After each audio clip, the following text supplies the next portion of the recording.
안녕하세요. 사연을 부탁해입니다. 오늘의 사연을 소개하겠습니다. 오늘도 장인어른의 불같은 목소리가 들려옵니다. 누가 화장실 불 안 껐어? 라고 말이죠. 우리 장인어른은 구두쇠 중에 구두쇠입니다. 스크루지 영감이 왔다가 울고 갈 정도입니다. 가족들 모두가 고개를 절레절레 흔들고는 하니까요. 장인어른이 갑자기 저를 보며 박서방 자네가 불 안 껐어? 라고 묻고는 눈에 불을 켜고 저를 째려봅니다. 그런 장인어른의 말에 제가 장인어른 저는 아닐걸요? 저는 이미 훈련되어 있잖아요. 아마도 저는 아닐 거예요. 저는 머리보다 손이 먼저 움직이는걸요? 라고 능청스럽게 말을 했고 그런 제 말을 듣던 장인어른은 그렇지 박서방은 아닐 거고 그럼 도대체 누구야? 라고 다시 호통을 쳤고 김서방 자네인가? 라고 장인어른이 묻습니다. 그 말에 동서가 잔뜩 긴장을 했는데요. 그게 아마도 저인 것 같습니다. 라고 말을 하며 머리를 긁적긁적입니다. 그런 동서를 보며 장인어른이 자네는 다시 경고일세 알겠나? 라고 소리를 질렀고 동서는 그런 장인어른의 기세에 기가 눌렸던지 그저 네 죄송합니다 라고 말을 해버립니다. 우리 장인어른은 그런 사람입니다. 어떠한 낭비도 허락하지 않는 분이죠. 저야 뭐 적응이 되었다지만 동서가 아직 적응이 안 된 모양입니다. 얼굴에 불만이 가득한 표정이네요. 저는 부모님이 교통사고로 일찍 돌아가셨습니다. 부모님이 돌아가시면서 보험금을 조금 남긴 것으로 알고 있는데 친척들이 그 돈을 다 빼돌렸고요.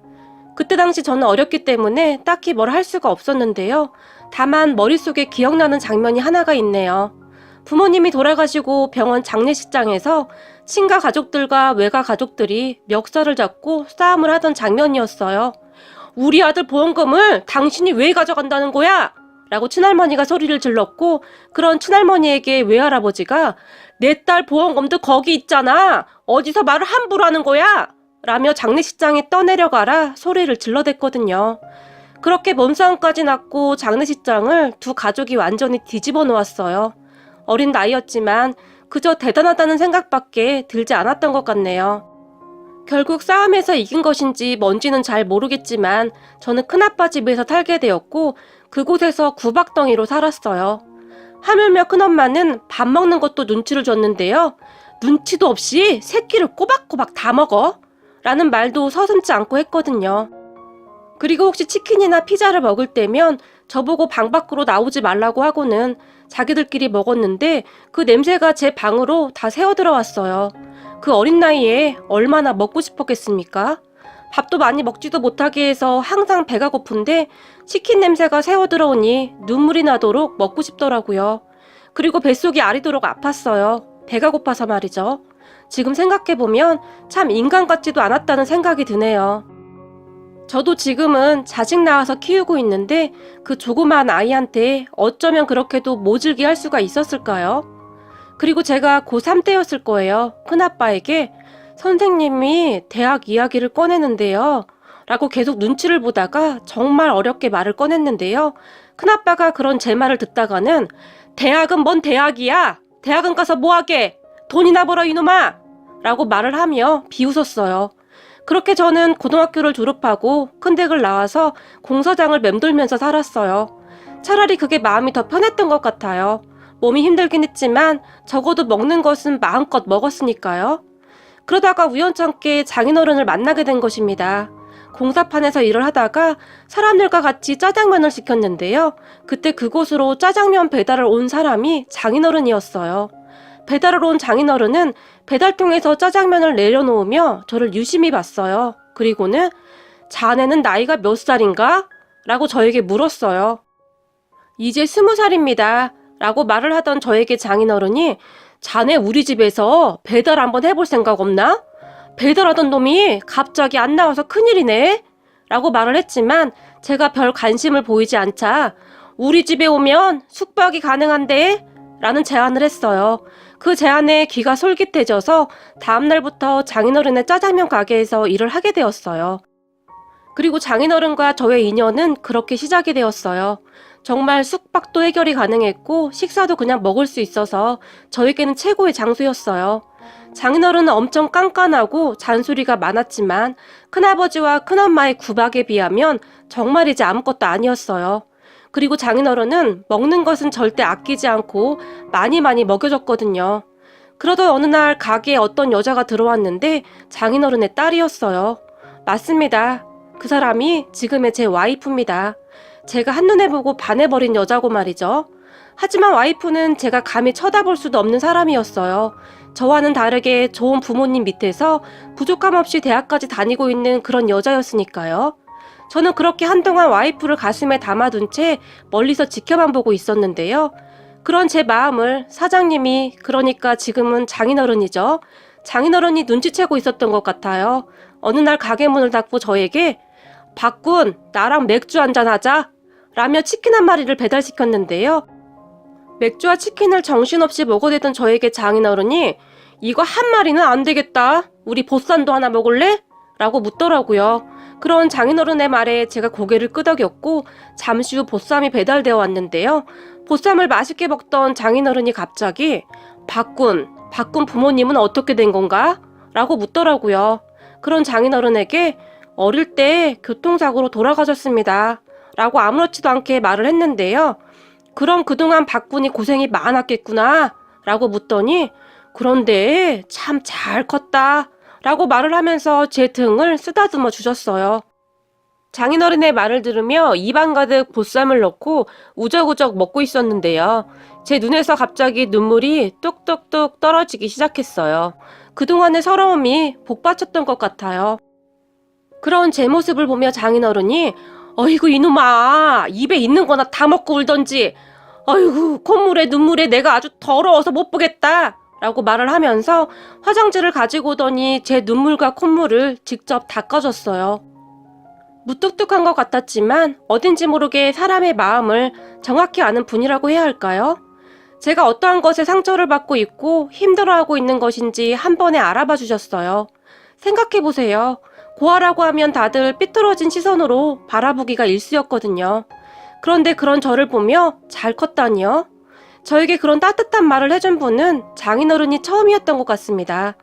제가 그때까지 가장 많이 들었던 말이 고아가 그럼 그렇지 라는 말이었거든요. 그런 장인어른의 말을 들으며 눈물 콧물을 다 빼면서 목이 메어 있었는데요. 장인어른이 그런 저를 보며 박군, 너 우리 은지 좋아하냐? 라고 묻더라고요. 그 말에 제가 깜짝 놀라서 아닙니다 사장님, 제가 감히 어떻게 사장님 따님을 이라고 말을 했는데 그런 제 말을 듣던 장인어른이 아니 네가 어디가 어때서 이 녀석아, 남자가 배포가 커야지 라고 말을 하면서 제 등짝을 힘껏 내리쳤어요.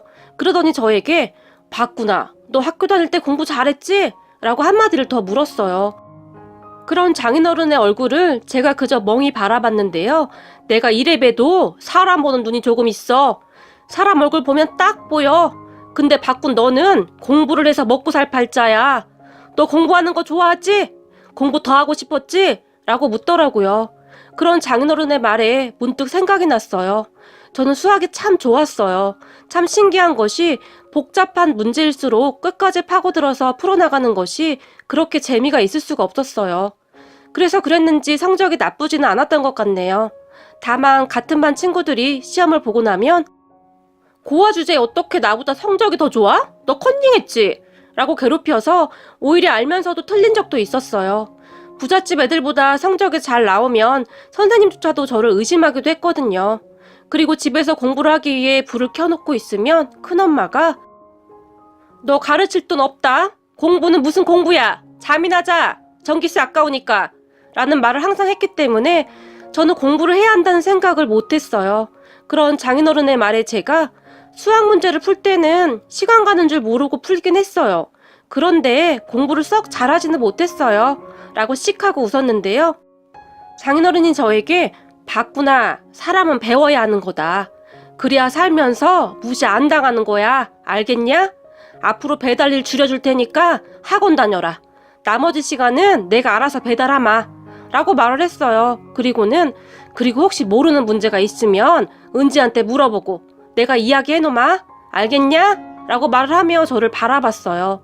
저는 그때까지도 잘 이해가 되지 않아서 그저 장인어른만 바라보고 있었는데요.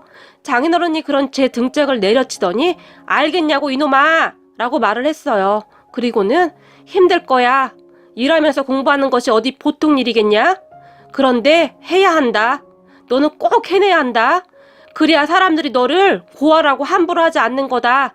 라고 말을 했는데 그때 당시 장인어른의 눈에는 아련함 같은 것이 가득했던 것 같습니다. 그리고 며칠 뒤부터 저는 일이 일찍 끝나면 학원을 다녔는데요. 장인어른의 말대로 정말 많이 힘이 들었어요. 늦게까지 공부를 하다가 코피를 쏟은 것이 한두 번이 아니었던 것 같아요. 그렇게 제가 삐쩍삐쩍 말라가자 어느 날 장인어른이 봤구나. 오늘은 나랑 어디 좀 가자. 라고 말을 하더니 한의원에 데려갔는데요.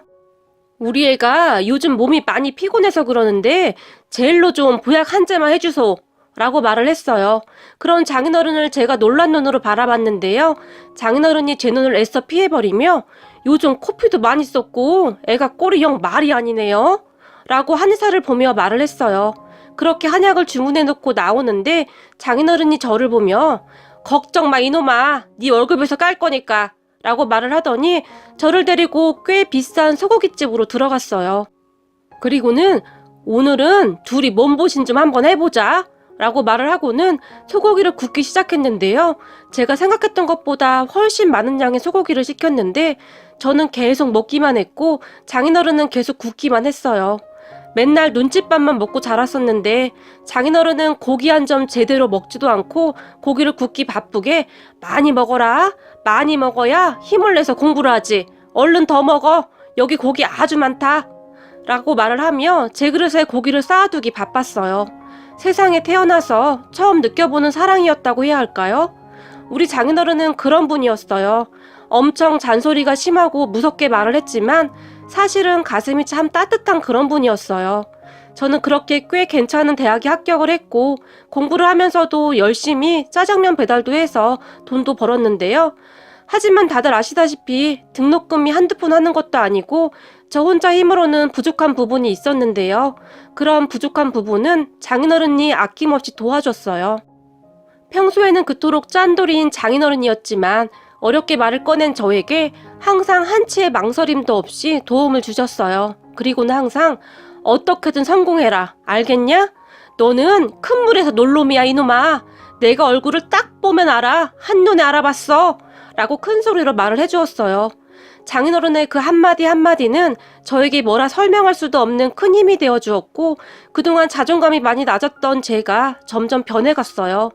그렇게 저는 대학에 가서도 이를 악물고 공부를 했어요. 왜냐하면 저는 크게 될 사람이라고 했거든요. 그 한마디를 굳게 믿고는 정말 죽어라 열심히 했던 것 같아요. 그러다 어느 날 군입대를 하게 되었는데 군입대를 하고 나서도 장인어른은 면회를 자주 와줬어요. 아무도 찾아올 사람이 없다는 것을 알고 있었기에 시간이 날 때마다 찾아와 주려고 노력을 했었던 것 같아요. 그 마음을 제가 어찌 모르겠습니까? 그리고 우리 와이프를 꼭 데리고 왔는데요. 제가 대학에 가고 완전히 다른 모습으로 변하자 와이프와도 조금씩 가까워져 가고 있었거든요. 단 한 번도 느껴보지 못했던 그런 행복한 생활이었어요. 그렇게 저는 대학을 졸업한 후에 정말 괜찮은 회사에 취직을 하게 되었고 장인어른이 해냈구나. 해냈어. 거봐 이놈아. 내가 뭐라고 했냐? 내가 너를 한눈에 알아봤다 이놈아. 라며 눈물까지 글썽이며 정말 좋아하셨어요. 장모님도 정말 축하해 주셨는데 우리 은지는 좋겠네 라고 놀리기도 했고요. 그런 장모님의 말에 와이프의 얼굴이 빨갛게 변했는데요. 와이프와 저는 장인 장모님 두 분의 허락을 받고 결혼을 전제로 교제 중이었거든요. 제가 회사에 입사를 하고 얼마 후 와이프와 저는 결혼까지 하게 되었고 처갓집에서 장인 장모님을 모시고 같이 살았어요. 부모정이 그리워서 저는 그냥 다 좋았거든요. 제가 우리 장인 장모님을 정말 좋아하고 존경하는 이유가 그뿐만이 아니었는데요. 처제 상견례 도중 동서 부모님이 장인 장모님을 보며 말씀 많이 들었습니다. 고아인 큰 사이를 직접 다 가르쳤다면서요? 대단하세요. 라고 말을 했는데요.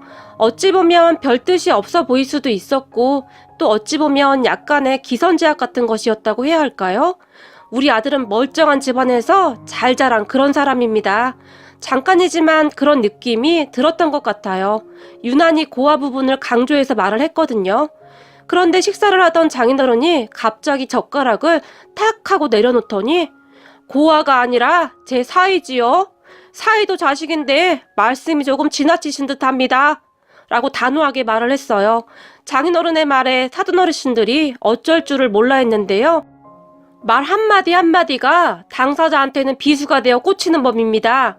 그리고 제가 아무리 도와줘도 지가 못 받아 먹으면 어림도 없는 일이지요. 근데 우리 큰사위는 대학 다니면서 거짓 내내 장학금을 받고 다녔어요. 사돈도 땡땡대학교 아시죠? 바로 그 대학교에서 말이죠. 그리고 사돈, 땡땡 회사도 아시죠? 우리 사위가 지금 거기서 팀장으로 있어요. 승진해서도 한 번도 떨어진 적이 없어요. 아주 든든합니다. 라며 아주 신이 나서 말을 했어요. 장인어른은 항상 사람들에게 저를 그렇게 설명하곤 했어요. 그런 장인어른의 말에 장모님이 장인어른의 옆구리를 쿡쿡 찔러댔지만 장인어른은 내가 요즘 아주 살맛이 납니다. 라는 말을 잊지 않았고 말이죠. 장인어른은 그렇게 언제 어디서나 제 편이 되어주었어요. 그런데 어느 날 장인어른의 이야기를 듣게 되었는데요. 사실 나도 고아였네. 그래서 자네의 마음을 누구보다도 잘 알지. 내가 중학교를 막 졸업하고 고등학교에 들어갔는데 공부가 싫어서 못된 짓만 하다가 퇴학당했어.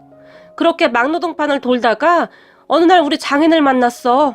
장인이 아무 말도 없이 짜장면 만드는 것을 배워보라고 하더구만. 그리고 고등학교 검정고시 공부를 시켰어. 대학까지 가라고 했는데 나는 공부에 영 흥미가 없었어. 그런데 짜장면 만드는 것이 그렇게 즐거울 수가 없었네. 라고 말을 하더니 옛날 생각이 나는지 장인어른의 눈가가 촉촉해집니다. 그리고는 장인어른이 다시 입을 열었는데요. 우리 장인어른이 항상 하던 말이 있었어. 없는 사람 무시하지 마라. 나보다 약한 사람 무시하지 마라. 그러면서 우리 가게에 오는 애들한테 그렇게 잘했네. 특히 부모가 없는 애들한테 짜장면을 공짜로 참 많이 주기도 했어. 아이들이 자존심 상할까봐 눈치까지 보면서 말일세.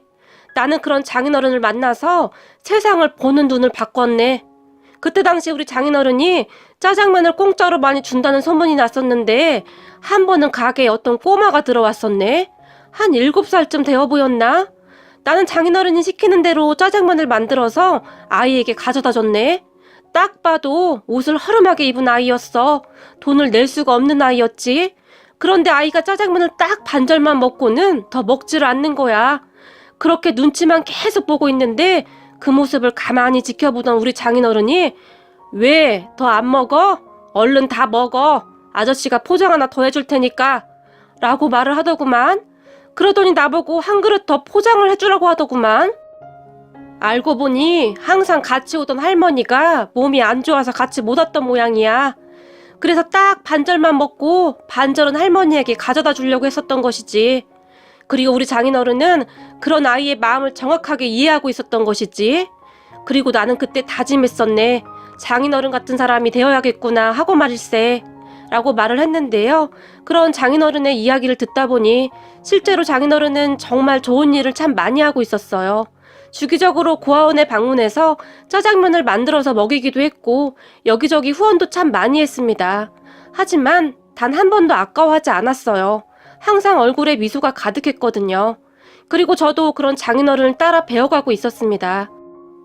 그런데 얼마 전에 장인어른 가게에서 일을 도와주고 있었는데요. 주말에 일손이 부족하면 제가 가게 일을 도와주고 있거든요. 바삐 일을 하고 있었는데 낯익은 남자 한 명이 들어왔어요. 그래서 자세히 보니 큰아버지였어요. 근처에 볼 일이 있어서 지나가다가 들어왔다고 하는데 저를 보던 큰아버지 표정은 뭐라고 설명할 수가 없었는데요. 너 짜장면집 종업 안 됐냐? 그래도 네 주제에 출세했다. 라고 얼굴에 비웃음이 가득한 채 물었는데요. 그리고는 여기 간짜장 하나 갖다 줘라. 라고 주문을 했어요. 큰아버지에게 뭘 크게 기대한 것은 아니었지만 그래도 오랜만에 만난 조카의 안부 정도는 물어도 될 듯 하던데 그 집안 사람들은 참 인정머리라고는 찾아볼 수가 없는 사람들이었어요. 그런 큰아버지를 제가 그냥 모른 척하고 지나가려고 했는데 그런 우리 모습을 보던 장인어른이 갑자기 큰아버지 앞에 성큼성큼 다가오더니 누구신가? 라고 물었어요. 큰아버지세요. 라고 제가 짧게 말을 했어요. 아이고 인사가 늦었습니다. 우리 사위 키워주신 분인가 보군요. 라고 장인어른이 말을 했는데요.